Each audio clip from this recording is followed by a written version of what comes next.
Silks శ్రీరస్తు శుభమస్తు sale ప్రతి 25,000 రూపాయల కొనుగోలుపై ఒక గోల్డ్ కాయిన్ ఉచితం.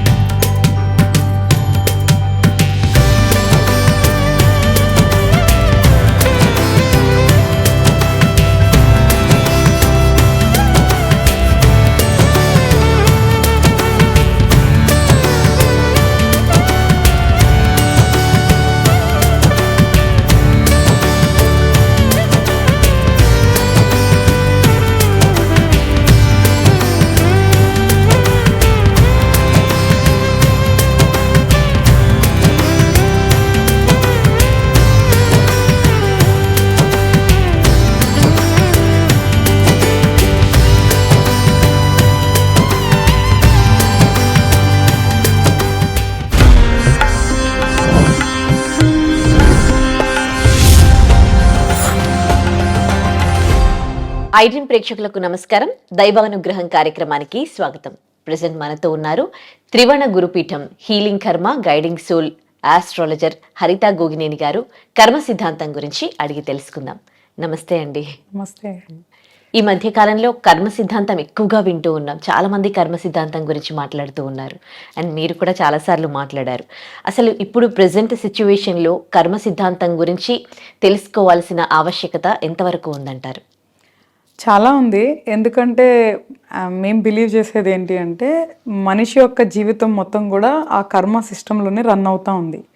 సో బేస్డ్ ఆన్ పాస్ట్ కర్మనే ప్రజెంట్ లైఫ్ ఆధారపడి ఉంది. అండ్ ఏదైతే ఇప్పుడు గ్రహాలు అవన్నీ కూడా దానికి తగ్గట్లే కూర్చొని ఒక మనిషి జీవితాన్ని ప్రభావితం చేస్తున్నాయి. కాబట్టి ఈ కర్మని ఎంత తగ్గించుకోగలము అనేది చూసుకొని అట్లీస్ట్ ఫ్యూచర్ కర్మ బ్యాడ్గా జనరేట్ చేసుకోకుండా చూసుకొని ఈ లైఫ్ ఎంతో కొంత బెటర్ చేసుకొని ఓకే మనకి తెలియని లైఫ్ అయినా రేపు మళ్ళీ పుట్టి మళ్ళీ ఇదంతా అనుభవించటం ఎందుకు అనుకుంటే అట్లీస్ట్ నెక్స్ట్ లైఫ్ కూడా బెటర్ చేసుకోవడానికి ఈ లైఫ్లో మన చేతుల్లో అవకాశం ఉంది అనమాట. సో అందుకనే కర్మ సిద్ధాంతాన్ని కొంచెం అర్థం చేసుకొని ప్రజెంట్ లైఫ్ని మనం ఎంతో కొంత సెట్ చేసుకోవటమే కాకుండా ఫ్యూచర్ అంటే మనకి తెలియని నెక్స్ట్ లైఫ్ కూడా బెటర్ చేసుకునేదానికి ఎక్కువ ఛాన్సెస్ ఉన్నాయి. ఓకే. చాలా మంది పెద్దవాళ్ళు నా కర్మ ఇంకా నా జీవితం ఇంతే అని అంటూ ఉంటుంటారు. ఈ మధ్య కాలంలో ఎట్లాంటి ఇన్సిడెంట్స్ జరుగుతూ ఉన్నాయో చూస్తున్నారు. ముఖ్యంగా భార్యాభర్తల విషయంలో కొంతమంది భార్యాభర్తల్లో ఒకరు మంచి వాళ్ళు కాదనుకోండి, కొంతమంది కాంప్రమైజ్ అయ్యి బతుకుతూ ఉంటారు వాళ్ళకి పిల్లలు ఉండడం వల్ల. కొంతమంది ఏమో నా లైఫ్ నేనెందుకు కాంప్రమైజ్ అవ్వాలి అని అనుకుంటూ ఉంటారు. అంటే నా కర్మలో ఇంతే రాసి పెట్టుంది, నేను అనుభవించాలి అని అనుభవించడం బెస్టా, లేకపోతే నా జీవితం ఇంకొకరి కోసం సాక్రిఫైస్ ఎందుకు చేయాలి అనుకొని తనకు నచ్చినట్టుగా ఉండడం బెస్టా? మీరు ఇచ్చే సజెషన్ ఏంటి? యాక్చువల్గా ఇక్కడ 2 థింగ్స్ ఉంటాయి ఉదయశ్రీ. ఫస్ట్ ఆఫ్ ఆల్ ఒక భార్యాభర్తల బంధం అనేది కూడా రుణానుబంధం కర్మ సిద్ధాంతం ప్రకారమే ఫామ్ అవుతుంది. సో ఇక్కడ మంచి చెడులు అనేది ఎప్పుడూ కూడా శాశ్వతం కాదు. ఎందుకు అంటే వాళ్ళ గ్రహాల అనుగ్రహం బట్టి ఆ మనిషి అప్పుడు ఎలా ప్రవర్తించాలి అనేది ఆధారపడి ఉంటుంది. అది కూడా ఎదుటి వ్యక్తి గ్రహాలను బట్టి. కాబట్టి ఇదేంటంటే కొంచెం టిపికల్ సబ్జెక్టు. బట్ సింపుల్గా మనం మాట్లాడుకుంటే ఒక భార్యాభర్తలు అంటే ఒక అమ్మాయి అబ్బాయి కలిసి పెళ్లి చేసుకోవటానికి కూడా ఒక రుణానుబంధం కర్మ సిద్ధాంతం అనేది ఫస్ట్ ముడిపడి ఉంటుంది. వాళ్ళు పెళ్లి చేసుకున్న తర్వాత వాళ్ళు సంతోషంగా ఉండాలా లేదా అనేది వాళ్ళ గ్రహాల స్థితిగతులను బట్టి ఉంటాయి. ఆ గ్రహాల స్థితిగతులు ఎలా వచ్చినాయి అనేది మనం మాట్లాడుకుంటానంటాం. కర్మానుసారం వాళ్ళ గ్రహాల స్థితిగతులు వస్తాయి అన్నమాట. కాబట్టి ఇప్పుడు ఒకరికి పెళ్ళయి అమ్మాయి అయినా అబ్బాయి అయినా సంతోషంగా లేరు అంటే 100% వాళ్ళ సెల్ఫ్ కర్మ బట్టే వాళ్ళు సంతోషంగా ఉండరు తప్ప ఎదుటి వాళ్ళని ఇందులో బ్లేమ్ చేసేదానికి చాలా తక్కువ ఆవశ్యకత ఉంటుంది.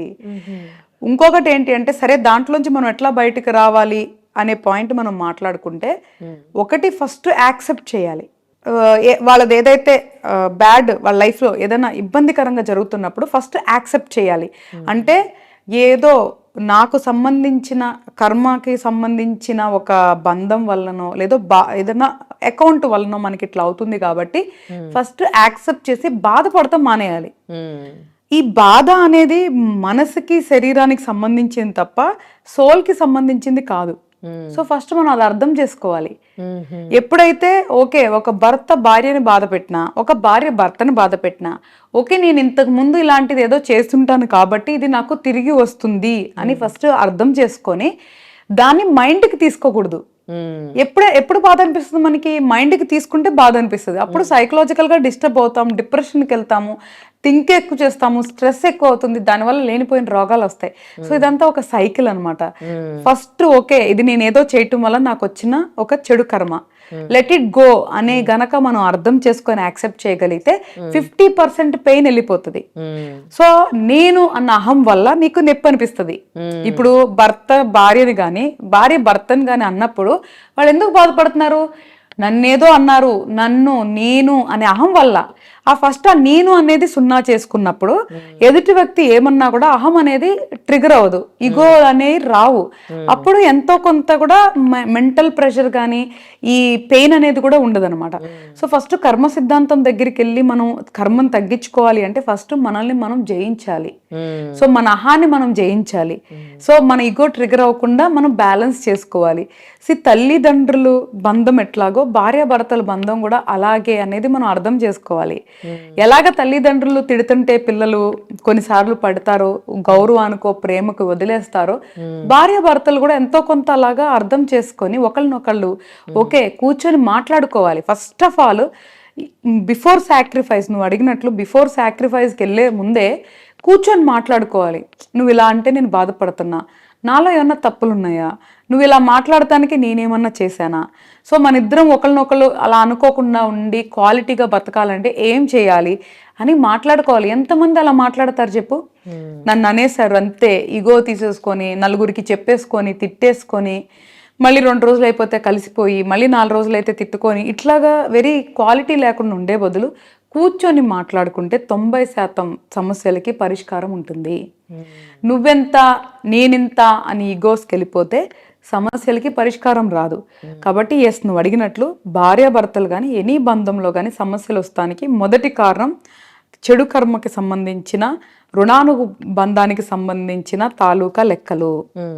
దానికి అనుగుణంగా కూర్చున్నప్పుడు గ్రహాల స్థితిగతులు. సో ఆ గ్రహాలు వచ్చినప్పుడే వాటికి సంబంధించిన అన్ని కూడా ట్రిగర్ అవుతూ ఉంటాయి. మనుషుల్ని మనం క్షమించటం నేర్చుకోవాలి. మనకున్న సిచ్యువేషన్ ని అర్థం చేసుకొని అంగీకరించటం నేర్చుకోవాలి. సో దాని తర్వాత పరిష్కారం దగ్గరికి వెళ్ళాలి. కలిసి ఉండటమా విడిపోవటమా అనేది కూడా మనం అనుకున్నంత మాత్రాన జరగవు. కానీ మనము రిగ్రెట్స్ లేకుండా మన ప్రయత్నం మనం జెన్యూన్గా చేయాలి. ఎందుకంటే అట్లీస్ట్ ఫ్యూచర్లో ఆ బంధం ఉన్నా ఉండకపోయినా రేపెప్పుడు కూడా దాని తాలూకా బాధలు ఉండకూడదు. అరే ఆ రోజు నేను ప్రయత్నిస్తే బాగుండేదేమో, మనం ప్రయత్నించలేదు, ఇట్లాంటివి లేకుండా మనకి అట్లీస్ట్ మనకి మనం బాధపడకుండా ఫ్యూచర్లో మనం జెన్యూన్గా 100% ప్రయత్నం చేయాలి నిలబెట్టుకోవడానికి. ఓకే, మీరంటే కర్మ సిద్ధాంతం గురించి తెలుసుకున్నారు, మొత్తం అంత ప్లెజెంట్గా ఉండగలరు. కానీ హ్యూమన్ నేచర్ ఏంటి, ఏదైనా చిన్నది ఏమైనా జరిగినప్పుడు మనసు అనేది ఫీల్ అవుతుంది, హర్ట్ అవుతుంది, బాధపడుతుంది, ఏడుస్తుంది. ఇన్ని ఎమోషన్స్ని కంట్రోల్ చేసుకోవడము సామాన్య మనుషులతో అయ్యే పనేనా? తప్పకుండా అవుతుంది శ్రీ. ఎందుకంటే నేను కూడా చాలా సామాన్యురాలిని. నేను ఒక నార్మల్ కుటుంబంలోనే పుట్టాను. ఇప్పుడు నాకు కొన్ని మేబీ ఏదైనా డెవోషనల్ స్పిరిచువల్ కానీ ఒక శక్తి రీచ్ అవటానికి కూడా నేను అతి సామాన్యుడు చేసే ప్రయాణం కంటే కూడా చాలా పెయిన్ఫుల్ జర్నీ చేశాను. ప్రతి దాంట్లో నేను అర్థం చేసుకున్నాను, ప్రతిదీ నేను యాక్సెప్ట్ చేశాను, దాని నుంచి ఓవర్కమ్ అయ్యాను. సో నాకు అప్పుడు కనీసం చెప్పేవాళ్ళు లేరు, కర్మ గురించి ఎక్స్ప్లెయిన్ చేసే వాళ్ళు లేరు, ఒక గురువు లేరు, ఒక సపోర్ట్ కూడా లేరు. అలాగ నేనే ఒక అతి సామాన్యురాలని ఎంత జర్నీ చేసినప్పుడు anybody can do in this world. ప్రతి ఒక్కళ్ళు కూడా కర్మ సిద్ధాంతాన్ని అర్థం చేసుకొని ఓవర్కమ్ అవ్వచ్చు. మేబీ నాకు తొందరగా అర్థమై ఉండొచ్చు, కొంతమంది కొంచెం లేట్గా అర్థం అవ్వచ్చు. కానీ అర్థం చేసుకోవటం అయితే మాత్రం కష్టమైన విషయం కాదు. దాని నుంచి బయటికి రావటం కూడా కష్టమైన విషయం కాదు, ప్రయత్నిస్తే. అయితే ఒక ప్రయత్నించాలి. నువ్వు అన్నట్లు ఓవర్ నైట్ అవ్వవు.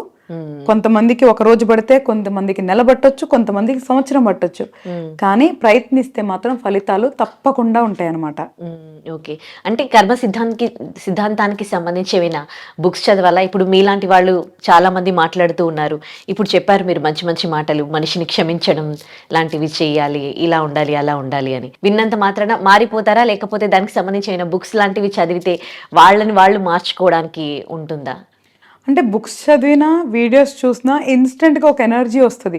ఎప్పుడైతే కనెక్ట్ అవుతారో వాళ్ళకి సెన్స్ అనిపిస్తుందో, సెన్సిబుల్గా అంటే మనం చెప్పేది వాళ్ళకి ఓకే కరెక్టే కదా అని అనిపిస్తుందో, ఇన్స్టెంట్ ఎనర్జీ వస్తుంది. కాకపోతే దాన్ని సస్టైన్ చేయరు.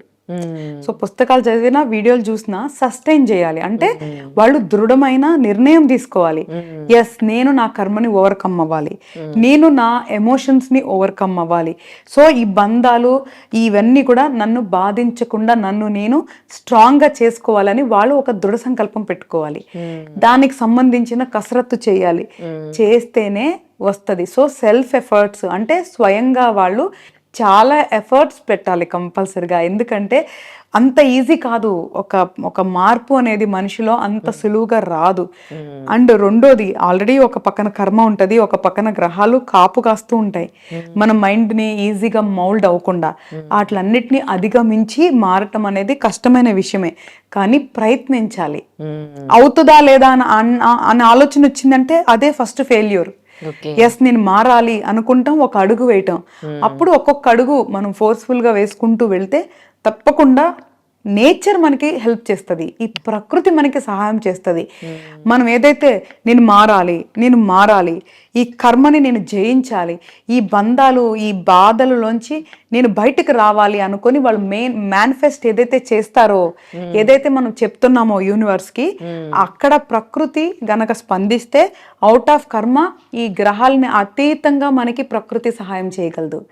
సో మన సంకల్పం ఎప్పుడు కూడా చెప్తారు, if there is a will there is a way అని. ఎప్పుడైతే మనకు ఒక దృఢ సంకల్పం ఉంటుందో, ఇర్రెస్పెక్టివ్ ఆఫ్ ఆస్ట్రాలజీ, గ్రహాలు, కర్మ సిద్ధాంతాలు కూడా పక్కన పెడితే, ఎప్పుడైతే దృఢ సంకల్పం ఉంటుందో అది కూడా మనకి అవుట్ ఆఫ్ నోవేర్ హెల్ప్ చేస్తుంది అనమాట. ఓకే, ఇప్పుడు కొంతమంది నేను కొంతమందిని అబ్జర్వ్ చేశాను, చాలా మందికి ఫుడ్ పెడతారు కానీ ఇంకొకరి ఒక అన్నం ముద్ద కూడా వాళ్ళు తినరు, ఎవరి దగ్గర డబ్బులు తీసుకోరు, వేరే వాళ్ళకు ఇస్తూ ఉంటారు. అంటే ఒక రుణపడిపోతాము అన్న ఉద్దేశంతో వీళ్ళు అలా చేస్తారా? నేను చాలా అబ్జర్వ్ చేశాను అనమాట. అంటే ఒకరి దగ్గర ఒకరి డబ్బు తినడం కానీ, ఒకరి తిండి తినడం కానీ చేస్తే మనం రుణపడిపోతామా? యాక్చువల్గా ఇది నాకు కూడా సంబంధించిన ప్రశ్న నువ్వు వేసింది. నేను తొందరగా ఎక్కడ ఏం తీసుకోను, ఎవరి దగ్గర ఏం తీసుకోను. నేను కూడా it depends on personality. But 2 కారణాలు ఉండొచ్చు. నా కారణం అయితే అది రుణపడిపోయేదైతే వాస్తవమే. ఒకవేళ వాళ్ళు రుణం తీర్చుకుంటా ఉండొచ్చు, లేదా మనం కొత్త రుణం క్రియేట్ చేస్తూ ఉండొచ్చు. మనకు ఆ పాస్ట్ మెమోరీస్ మనకి తెలియదు కాబట్టి, ఆ రిపాజిటరీలో ఏముందో ఒరిజినల్ గా మనకు తెలియదు కాబట్టి ఇక్కడ 2 ఉండే. ఎయిదర్ మనం వాళ్ళ దగ్గర తీసుకుంటే వాళ్ళ రుణం తీరొచ్చు మనకి పెట్టిందనుకో, లేదా మనం కొత్త రుణాన్ని క్రియేట్ చేస్తున్నా ఉండొచ్చు. జడ్జ్ చేయడం చాలా కష్టం అనమాట. ఇంకొకటి ఏంటి అంటే, ఇప్పుడు ఫర్ ఎగ్జాంపుల్ నాకే అనుకుంటే, నేను చిన్నప్పుడు వెరీ చిన్నప్పుడు మా ఊర్లో, నేను చాలా పల్లెటూరులో పుట్టి పెరిగాను. So very middle class or below middle class లో పెరిగిన అమ్మాయిని. గొడవలు ఆడుకుంటా ఉండేవాళ్ళు కదా. గొడవలు ఆడుకున్నప్పుడు నేను చూస్తే, నువ్వు నాతో ఇప్పుడు గొడవ ఆడుతుంటే వాళ్ళు ఏమంటారంటే, నేను నీకు అప్పుడు అది చేస్తున్నా, నీకు ఇప్పుడు ఇది పెట్టినా. ఓకే, వాళ్ళు అసలు ఎందుకు గొడవ ఆడుకుంటున్నారు పక్కన పెడితే, నాకు అవి కామన్ గా అనిపించేది. ఎప్పుడైనా సరే నేను తర్వాత కూడా చాలా చూసాను, నా ఫ్రెండ్స్ కానీ వేరే కానీ ఈవెన్ నేను కానీ ఏదన్నా డిస్టర్బెన్స్ వచ్చినప్పుడు, రే మనం వీళ్ళకి ఇంత చూస్తే మనల్ని ఇట్లా అంటున్నారే, మనం ఇంత పెడితే ఇంత అంటున్నారే. సో నేను అప్పుడు గొడవలో చూసింది మాట్లాడింది, నేను అట్లా చూసుకుంటే నువ్వు ఎట్లా చేస్తున్నావు, అట్లా పెడితే ఎట్లా పెట్టావు అనేది చూసాను అనమాట. సో అప్పుడు అనుకున్నా, ఓహో ఏదైనా తేడా వచ్చినప్పుడు ఫస్ట్ మనకి ఏం పెట్టారో మాట్లాడతారు కాబట్టి అసలు మనం ఎవరి దగ్గర ఏం తీసుకోకూడదు. సో ఏదైనా డిఫరెన్స్ వచ్చిన రోజు కూడా ఎవరు నన్ను నీకు అది పెట్టా అది చేశాను అనకూడదు. అంటే మేబీ అది నా సెల్ఫ్ రెస్పెక్ట్ అనుకోవచ్చు, ఇంకోటి అనుకోవచ్చు. అట్లా నేను అనిపించుకోకూడదు. ఎప్పుడైనా నేను ఇచ్చే చెయ్యి ఉండాలి తప్ప తీసుకుని చెయ్యి ఉండకూడదు అని నేను చిన్నప్పుడే నేను డిసైడ్ అయ్యాను అనమాట. సో అలాగా ఇలా 2 రకాలు ఉంటాయి. ఒకటి సెల్ఫ్ రెస్పెక్ట్, ఎందుకు మళ్ళీ తీసుకొని అనిపించుకోవటం అనేది అయి ఉండొచ్చు, లేదా మేబీ వాళ్ళకి నిజంగా సబ్జెక్ట్ తెలిసి ఈ రుణానుబంధాలు ఎందుకని కూడా అనిపించవచ్చు. లేదా కొంతమందికి ఓసిడి ఉంటుంది, సపోజ్ గా ఎవరేం పెట్టినా తినే నేచర్ ఉండకపోవచ్చు. సో ఇట్లా మల్టిపుల్ రీజన్స్ ఉండొచ్చు. బట్ కానీ ఫుడ్ అనేది పక్కన పెడితే మాత్రం మనీ రిలేటెడ్ మాత్రం కంపల్సరీగా రుణానుబంధం అనేది ఉంటుంది. సో దానివల్ల తీసుకోవటం వల్ల మంచి కంటే కూడా చెడే ఎక్కువ వస్తుంది. సో కాబట్టి నేను ఎప్పుడు బిలీవ్ ఏం చేస్తానంటే, రిలేషన్స్ లో మాక్సిమం మనీ ఫినాన్షియల్ రాకుండా ఉంటే బెటర్ ఉంటది అనేది నేను పర్సనల్ గా బిలీవ్ చేస్తాను అనమాట. ఓకే, కొంతమంది ఇట్లా అన్అఫిషియల్ గా మీన్స్ ఇచ్చుకుంటూ ఉంటారు, ఫినాన్స్ పెట్టేసి డబ్బులు ఇచ్చుకుంటూ ఉంటారు రుణం. తర్వాత డబ్బులకి వాళ్ళని తిడతా ఉంటారు. అంటే ఇది కూడా కర్మ ఫలితమేనా వాళ్ళను తిట్టడం, లేకపోతే సరే వాడు నాకు ఏ జన్మలో బాకీ ఉన్నాడని వదిలేయడం బెస్టా? అంటే ఇక్కడ ఒకటి నేనేమంటానంటే ప్రతి కేటగిరీలో కూడా మనం ప్రయత్నించడం మన బాధ్యత. నేను ఏది కూడా కర్మ మీద వదిలేసి ఇంకొక మీద వదిలేసి వదిలేయమని ఎప్పుడు నేను చెప్పను. అర్థం చేసుకోమంటాను, యాక్సెప్ట్ చేయమంటాను, మళ్ళీ ప్రయత్నించమంటాను. మంచిగా ప్రయత్నించడంలో ఎప్పుడూ తప్పులేదు. ఎందుకు ప్రయత్నించాలి అంటే ఒకటి అది మన బాధ్యత ప్రయత్నించటం, రెండోది మనకి రిగ్రెట్స్ ఉండకూడదు. రేపు ఏదన్నా మనం లూజ్ సైడ్ ఉన్నా కూడా మనకి రిగ్రెట్స్ ఉండొద్దు. మానసికంగా ఓకే నేను ప్రయత్నించాను, నాకు తప్పు లేదు అన్న ఒక సాటిస్ఫాక్షన్ అన్నా ఉండాలి. కాబట్టి ప్రయత్నించాలి. ఇక్కడ సపోజ్ గా ఇంతకు ముందు కూడా అదే మనం ఏం మాట్లాడుకుంటున్నాము, ఈ డబ్బులు తీసుకున్న వాళ్ళు ఇవ్వకపోతే ఇక్కడ రెండు రకాలు. మీరు చెప్పినట్లు వడ్డీకి ఇచ్చేవాళ్ళు, లేదు అంటే నార్మల్ గా ఫ్రెండ్షిప్ కొద్ది ఇచ్చేవాళ్ళు ఉంటారు. సో రకరకాలు ఉంటాయి మనీ ట్రాన్సాక్షన్స్ అనేది. మనం తిట్టుకోవటం వల్ల అయితే ఏం రాదు. ఆ నెగిటివిటీ ఎవరినైతే మనం తిట్టుకుంటాం ఇక్కడే ఉంటది. అండ్ రెండోది వాళ్ళు బాగుండాలని కోరుకొని మన డబ్బులు మనం తీసుకోవటం అనేది ఫస్ట్ మంచి ఆలోచన. అంతే తప్ప వాళ్ళు నాశనం అయిపోవాలి, నా డబ్బులు తీసుకున్నారు ఇవ్వలేదు అనేది మాత్రం చెడు ఆలోచన. నువ్వు డబ్బులు ఇచ్చి నువ్వు చాలా సార్లు అంటారు మంచికి పోయి చెడు తెచ్చుకున్నారు అంటారు. ఇది అలాగే అనమాట. నువ్వు డబ్బులు ఇచ్చి వాళ్ళు ఇవ్వకపోగా నువ్వు మానసిక క్షోభ అనుభవిస్తూ, అంటే అది కూడా నీది one of the part of కర్మ. సో నువ్వు మానసిక క్షోభ అనుభవిస్తూ మళ్ళీ వాళ్ళని తిట్టి అంటే మళ్ళీ చెడు కర్మను తెచ్చుకుంటూ ఇంత పెద్ద లూప్ లో మళ్ళీ కొత్తగా పడిపోతున్నాం. సో ఫస్ట్ ఆఫ్ ఆల్ ఇచ్చే ముందే మనకి ఒక క్లారిటీ ఉండాలి. అసలుకి మనం డబ్బులు ఇచ్చే ముందు ఒకవేళ వడ్డీ గానీ సెక్యూరిటీ ఉంటే సెక్యూరిటీ చేసుకోండి. ఒకవేళ ఆ డబ్బు ఇవ్వకపోయినా ఏదైనా ఒక వస్తువో లేదు అంటే ఒక ప్రాపర్టీయో ఏదో ఒక రకంగా మనకి రికవరీ మోడ్ చూసుకొని ఫస్ట్ ఇవ్వటం, వడ్డీకైనా ఎనీథింగ్ ఇచ్చుకుంటే బెటర్. మాట వరుసకి నమ్మకానికి ఇచ్చినప్పుడు మాత్రం ప్రిపేర్డ్ గా ఉండండి ఏమి జరిగినా అనేది. అలా నువ్వు తీసుకోగలిగినప్పుడే ఇవ్వాలి తప్ప అనవసరంగా ఇచ్చి మనం పోగొట్టుకున్నాం అని బాధ, వాళ్ళు తీసుకున్నారని ద్వేషం, ఇదంతా కూడా మానసికంగా ఒక వెరీ బ్యాడ్ లూప్ అనమాట. సో ఆ లూప్ లోకి పడకూడదు. కాబట్టి ఇచ్చేటప్పుడే సెక్యూరిటీ చూసుకొని ఇవ్వండి. లేదా ఒకవేళ మీకు సెక్యూర్డ్ కాకుండా నాన్ సెక్యూర్డ్ లోన్ ఇచ్చినప్పుడు నమ్మకంతో పాజిటివ్ గా ఉండండి. వాళ్ళు బాగుంటారు, మనకి ఇస్తారు అన్న ఒక పాజిటివ్నెస్ తో ఉండండి తప్ప వాళ్ళు ఇవ్వరు, వాళ్ళు అలాంటి వాళ్ళు ఇలాంటి వాళ్ళు, అలా అయిపోవాలి ఇలా అయిపోవాలి అంటే your manifesting negativity in the nature. So వాళ్ళు ఏంటి అనేది పక్కన పెడితే నువ్వు అనుకుంటున్నావు కాబట్టి ఇదే పదే పదే అనుకునేది కూడా నిజమై తిరిగి వస్తుంది. సో మన థాట్ ప్రాసెస్ ఎప్పుడు కూడా పాజిటివ్ గా ఉండాలి. అదే ఈవెన్ సీక్రెట్ బుక్ అని మనకి చెప్తుంది. Very very one of the famous book అనమాట. దాని తర్వాత చాలా బుక్స్ వచ్చాయి. అంటే మన విల్ పవర్ యొక్క శక్తి, మనం మేనిఫెస్ట్ చేసేది యూనివర్స్ లో ఎలా తిరిగి వస్తుంది అనే దాని గురించి చాలా డీటెయిల్ గా రాసింది అనమాట. సో అలాగా నేనేమంటాను అంటే అక్కడ ఏం జరుగుతుందో పక్కన పెడితే యాజ్ పర్ కర్మ, యాజ్ పర్ ఇది నేచర్ కూడా ఒకటి ఉంటది మనల్ని వాచ్ చేస్తూ. సో దాన్ని కూడా మైండ్ లో పెట్టుకోవాలి. కాబట్టి పాజిటివ్ మైండ్ లో ఉండాలి. Either you give as a secured loan, సేఫ్టీగా నీ డబ్బుకి నువ్వు సెక్యూర్ చేసుకొని ఇవ్వు.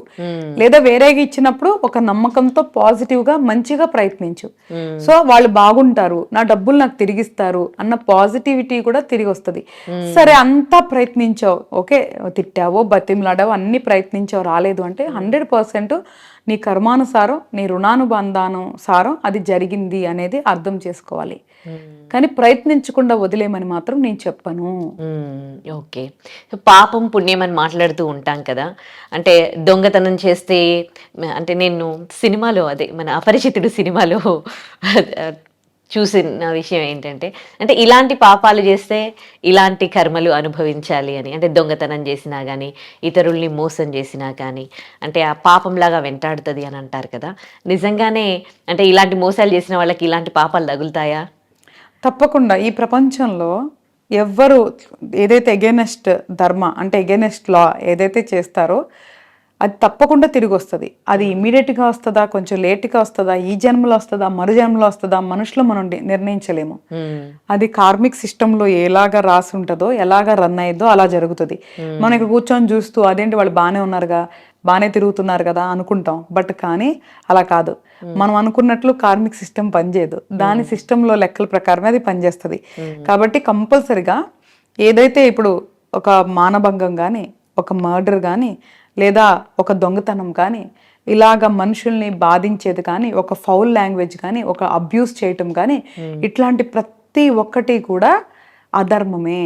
అంటే మనకి తెలిసి తప్పు చేయటం ప్రతి ఒక్కటి కూడా అధర్మం కిందే వస్తుంది.